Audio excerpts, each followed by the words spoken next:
Hi, welcome to our second Facebook Live session. Tonight we're going to be talking about living under the same roof with other people in the times of the COVID pandemic restrictions, and particularly that experience when you're living with somebody you may not like very much. I'm Marguerite Picard. I'm a director here at Melka. My co-director, Tricia Peters, is isolating in her home, and our co-founder, Dr. Tina Sinclair, is isolating far away from us in Canada. Tonight, Margie Ulbrick is with us. Margie is a relationship and trauma counsellor. She works with individuals, families and couples, and Margie's got some tips for everybody about how to live in this situation. And at the end of the session, we've got some questions that have been submitted to us, so we'll turn to those a bit later. So over to you, Margie. Thank you, Marguerite. Let us know. And thank you so much for joining us. Oh, it's my pleasure. It's really good to be able to be here and to be able to reach people who are at home on their own, struggling with anxiety and all sorts of stress. Everybody is affected by this. I don't know a soul who's not affected. Yeah. And the pressure for people to be in this situation, isolating, particularly with people that they don't get on well with or don't know how to manage the relationship, the pressure and the difficulties of that are very, very overwhelming. Yeah. They can be. Yeah. So I guess I've got sort of 3 or 4 overall tips that I'm hoping to discuss tonight so that we can cover off some of the things that people can really conscientiously practice to look after themselves. Well, that'll be really helpful because I think everyone likes tips and something that you can practice and experiment with. I think is always a great thing, so we'd love to hear that. Great, Marguerite. One of the first things I think is self-care, and it might seem obvious, but it can be the first thing to go in times of stress. Yeah.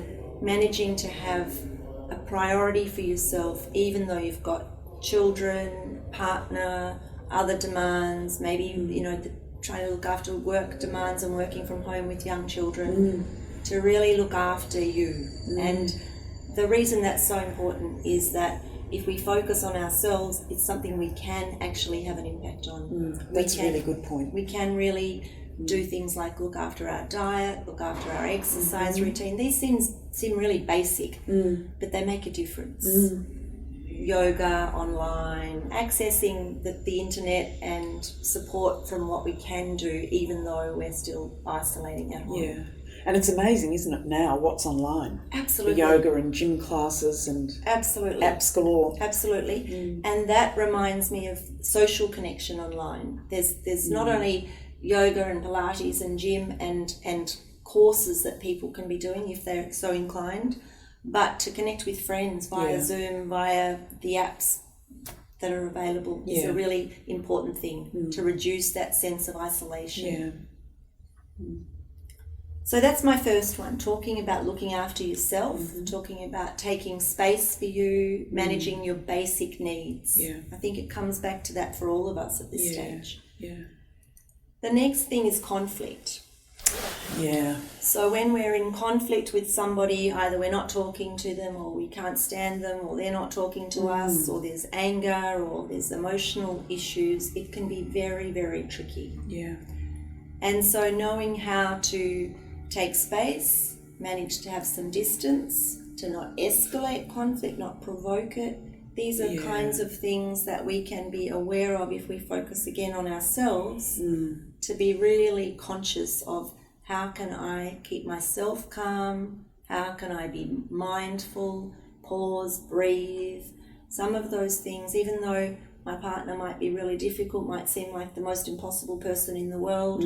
I can't change him or her. Yeah. What I can do is work on staying calm, regulating myself, even though things are really difficult right now. Yeah. So there's a kind of, we've got self-care, then we've got conflict management.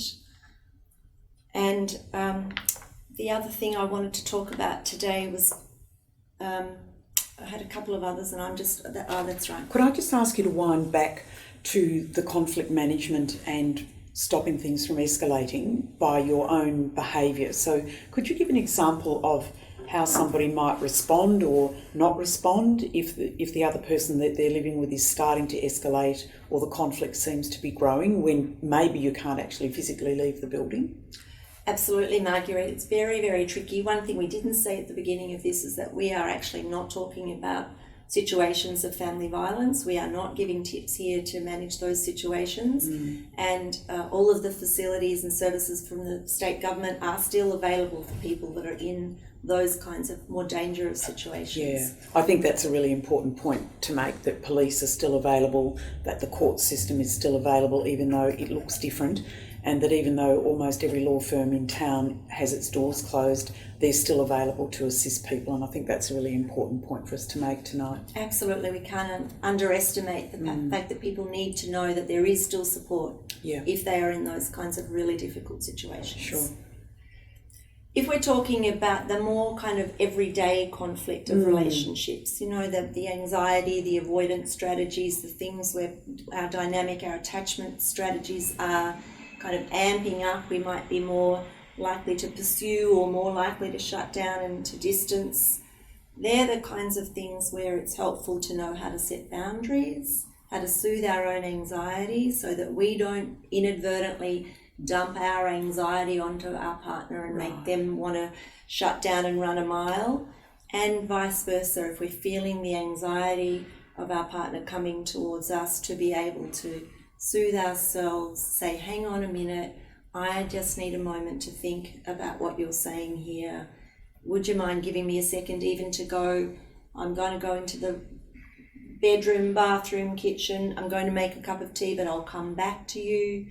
These kinds of little gestures of soothing and settling and being mindful of our own reactions so that we don't escalate or inadvertently cause more kind of panic to fuel our dynamic. And that's interesting that you're speaking about anxiety. So for us to develop some insight, to be thoughtful about how we react when we're anxious, yes, as well as understanding how our partner or the other people we're living with react. And I think for a lot of people that might be new learning. Margaret, you just hit on something that's so important here. I think if we can be really mindful ourselves of what we're feeling and just be compassionate to ourselves about what's going on for us, even stop and say, I might be feeling really afraid right now, and just pause and allow that to be. But then the next big thing is to be able to be aware of what's going on with the other person. It helps diffuse conflict. It helps us understand we don't need to take it personally. My partner might be really angry right now, but thinking about them, having some empathy for them, what's keeping them awake at night, what are they worried about, what else is going on for them that I'm not aware of. We can tend to be, it's human I think, to be very kind of caught up in our own experience, and to be able to pause enough to have empathy for the other person is really helpful. And you're really talking about having compassion for the other person as well, aren't you? Absolutely. As well as compassion for yourself. I think if I could give one tip for the whole of this conversation tonight, it would be self-compassion and compassion for the other person. Yeah. In these unprecedented times where everybody's under so much stress, to treat ourselves kindly, to treat ourselves with gentleness, and to have that same loving, kind compassion for the other person. Maybe some good will come out of this. Maybe this will be an opportunity for us to kind of come back to basics and think about what really matters and actually improve some of our relationships that we're too busy for, or we're used to kind of getting away from, or using other things that we normally... We haven't had to do this work on it. That's exactly right. As well. Yes. So I am hoping that it could be an opportunity for people. Yeah, well, I would hope so too. And just swinging back a little bit to what you said about compassion, I guess in some senses what you're talking about is not judging as well, not judging somebody else's behaviour. Yes, oh yes, absolutely. And not judging ourselves, because when we are harsh with ourselves, we tend to be harsh with other people. And that's an interesting point. That's an interesting idea. And I guess from a nervous system perspective, which is where I work, the trauma that we feel in our bodies, first of all, before it comes up into our brains and our thinking, we either know fear and danger and threat or pleasure. Right. And so if we can notice that there's a judgment, a criticism, an internal voice saying, you know, I'm hopeless at this, or I won't be any good at this, or I'm afraid of this, or whatever the fear is, and just hold that with some gentleness with ourselves, then to be able to do that for the other person is hugely liberating. Yeah. That's an amazingly good idea and a tip. I can imagine that for people who haven't thought about these things before, haven't had that understanding, a lot of coaching support, counselling support might be useful. Yes, absolutely. If it can be accessed, which I guess for you and other counsellors is available still. For sure, Marguerite. Therapists worldwide are working online, and there are lots of services out there that people can avail themselves of. I'm available by phone, by email. I've got a website. I've got my book here, which I've got today, Mindful Relationships, that I wrote with Richard Chambers. And there's lots of good tips in that as well. So there is lots of support there for people. Yeah, and lots of material. Just speaking about your book, Margie, can you say the name again? The book is Mindful Relationships. Right. And Amazon, your website? It's available from my website and also from Amazon. And most good booksellers, but they're closed now, so that's no use. Yeah, that's true too. Yes, well, it does have lots of good tips in it. So thanks, Marguerite. Yeah, thanks for reminding us that lots of have that. practices and exercises, and I suppose that's something that I think can really help people to get into a habit of a practice, an intention each day, whether it's the practice of loving kindness or a practice of just holding myself with gentleness and kindness. These things, if we just practice one little thing like that, it can make a really big difference. And what about sharing that with your partner or the people that you're struggling to live with or that you live with normally? Is that a good idea to both be reading the same material? Well, it can be, I suppose. It just depends on how that's not necessarily. Not necessarily. Because, of course, often we try and get our partners to read things and then they feel like there's something wrong with them or they feel criticised or they feel like... Feels like a judgment.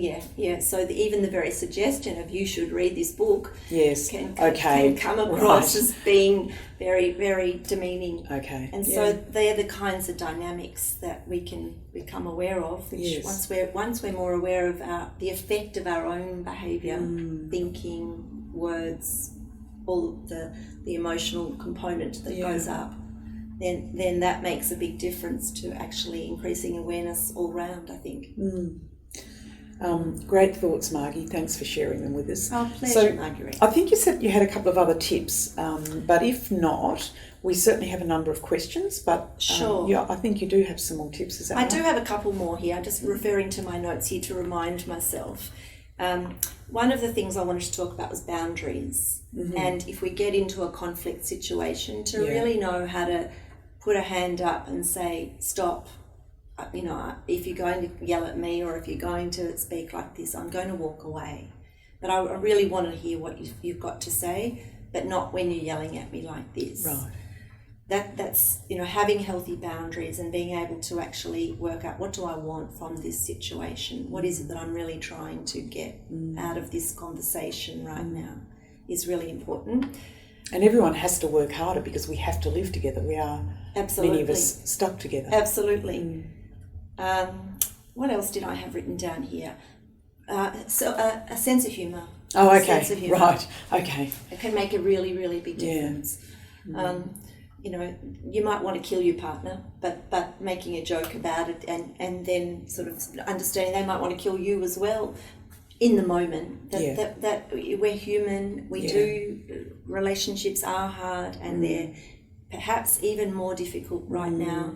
So understanding that a bit of humour can go a long way. And so sharing some of that when you're not in conflict as well, I guess, is a useful thing. So maybe you can default to a bit of humour, but not if you haven't practiced it. Absolutely. And it can be a way of de-escalating conflict. Knowing how to kind of say, look, we don't have to solve all of this right now. We don't have to even big conversations can feel way too overwhelming for people, especially at this time.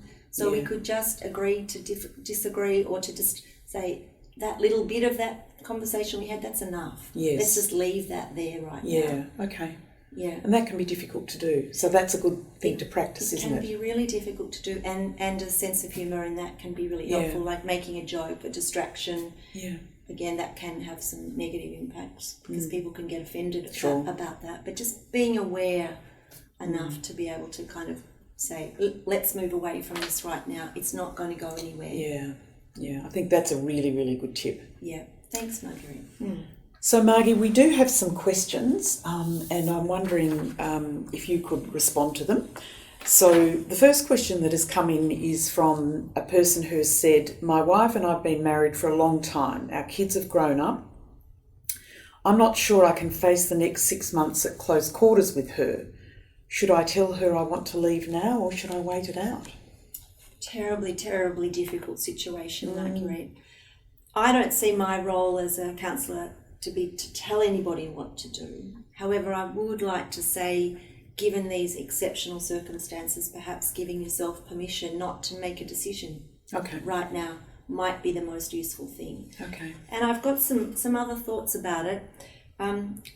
Really, it comes back a lot to how will you feel about yourself either way. You know, nobody knows what's going on in that person's life and how much they can tolerate or bear. But if you think about being kind and compassionate with yourself and with if this man, his wife, how will he feel in 2, 5, 10 years' time if he divorces or makes that decision, tells her now or waits for 6 months until we're not under such intense pressure? They're the kinds of things I think might help there. So it'll be a harder thing for her to hear now. Oh, I would expect so. Yeah. I would expect so. I mean, I suppose unless she's wanting to say the same thing, but for most people making decisions like that right now, when they're socially isolating, not having the support of family and friends, can't use their normal coping strategies, would be way, way more difficult than under normal circumstances. Yeah. Well, thanks for that, Margie. Another question comes from a person who says, I suspect my partner has been having an affair with a colleague. He can't see her now because of isolation and he's moodier than ever. He rarely speaks to me at the best of times, at home I'm assuming, but this is already feeling suffocating and he has only been working at home for a week. What can I do to make it bearable? I guess some of what you've already said in your tips, Margie, applies very much for this person. I think so, Marguerite. Self-care seems to be the big one that screams out at me from that question, and taking space. And that's in an emotional way as well as physical, because I guess lots of people are quite cramped for space now, and having physical space is nearly impossible. Yes, absolutely. And you've tapped into something very important there, the emotional space. How do we do that? You know, if we're in a 1-bedroom or 2-bedroom place and we're wanting to take emotional space. So again, I think it comes down to a practice of working out. I might be feeling trapped, like a lot of people are telling me I'm feeling so trapped. How can I just sit with what I'm feeling, name it, acknowledge it, because sometimes that loosens it all up a bit. You know, I'm feeling really frightened. I'm feeling really claustrophobic. I'm feeling really smothered. And what's underneath that? What are the needs that are not being met there? The need to, have a bit of joy. Practice some gratitude. Go out and see a sunrise or a sunset, or the kinds of things that basic they might seem basic, but they're even more important now. And I guess people forget them under stress. Absolutely. Things that are basic. Yes, for sure. So hopefully that's given some tips that feel useful in the situation. Another question is, I've been at home with the kids 3 days a week since they were born. Now they're all at home and so is my husband. I feel I've got no headspace at all and I'm worried about the pressure this will put us under in our relationship. One of the things that occurs to me there is about being in the moment. And I think people are very worried about all sorts of things, and really we're all in this together. And understanding that everyone is impacted and that we don't know where it's going, we don't know what's going to happen.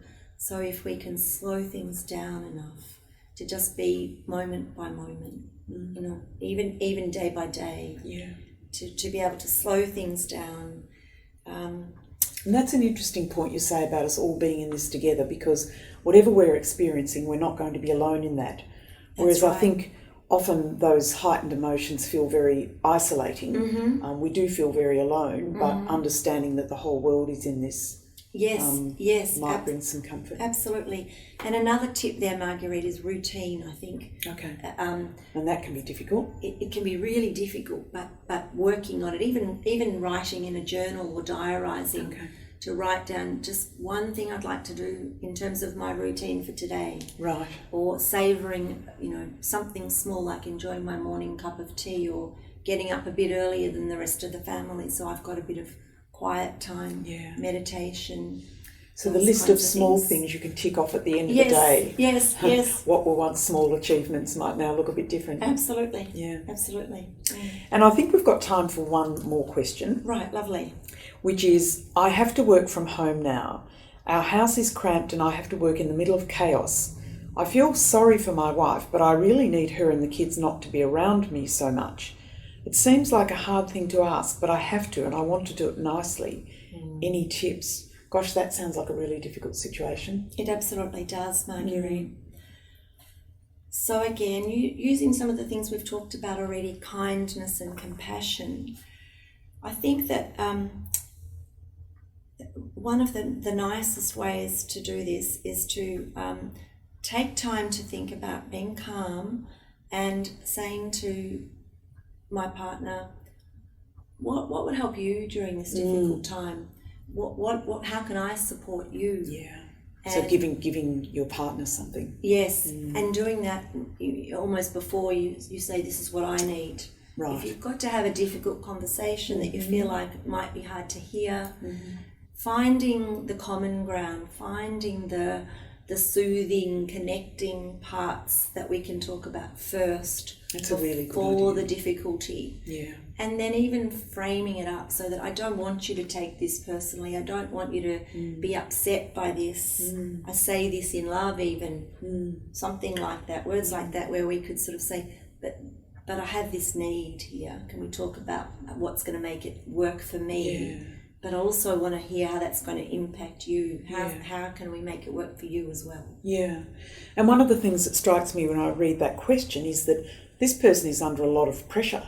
Absolutely. Demands from an employer. Absolutely. And so it's somewhat different from a personal need. It's a need probably to bring in money and to stay employed or to satisfy demands of an employer. Yep, absolutely.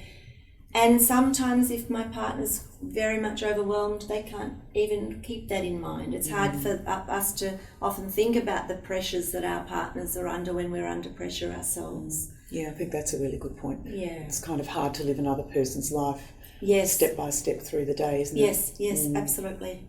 Yeah. Well, Margie, thank you so much for coming in. Oh, my pleasure, Margaret. Thank you for having me. I'm sorry we've run out of time. And we'd just like to make sure everyone understands that even though our Melka physical office is closed, we're still operating here, as are all the people that we work with, the psychologists, the counsellors, the child psychologists, the mediators, the parenting coordinators, the divorce coaches. Everybody in our circle is working on phone and Zoom. And we really encourage you to reach out and phone us if you think that we can be helpful at this time. And also be aware that a lot of the family dispute resolution practices are still up and running, at least in cyberspace. And so do reach out if you have needs, because you are not alone. Oh, absolutely. Thanks, Marguerite. I that's exactly what I think is a beautiful way to end it, for people to know that they're not alone and that they can reach out, and really there are people there really wanting to help whoever needs to avail themselves of those services. Yeah. Thank you.